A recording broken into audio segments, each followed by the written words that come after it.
राजस्थान के एक छोटे से गांव में देर रात मीरा नाम की एक युवती अपने एक दोस्त से मिलने के बाद घर जा रही थी।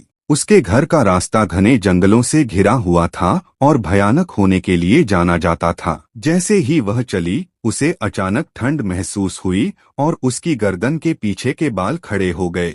उसने अपनी गति तेज कर ली, लेकिन ऐसा महसूस हुआ जैसे कोई उसका पीछा कर रहा हो। पीछे मुड़कर उसने दूर से एक धुंधली छायादार आकृति देखी। आकृति चलने के बजाय सरकती हुई प्रतीत हो रही थी और वह धीरे धीरे करीब आ रही थी। जब वह दौड़ने लगी तो मीरा का दिल जोरों से धड़कने लगा। वह पत्तों की सरसराहट और अपने नाम की धीमी फुसफुसाहट सुन सकती थी। घबराकर वह लड़खड़ाकर गिर पड़ी, जिससे उसका घुटना छिल गया। जब उसने ऊपर देखा तो वह छायादार आकृति उसके ठीक सामने खड़ी थी। वह फटी हुई सफेद साड़ी पहने एक महिला थी, जिसके चेहरे पर लंबे बिखरे बाल थे। मीरा ने चीखने की कोशिश की, लेकिन कोई आवाज नहीं निकली। भूतिया महिला ने उसकी ओर एक ठंडा कंकाल वाला हाथ बढ़ाया। तभी गांव का एक बूढ़ा आदमी लालटेन लेकर आता हुआ दिखाई दिया। मीरा को जमीन पर देखकर वह उसकी तरफ लपका।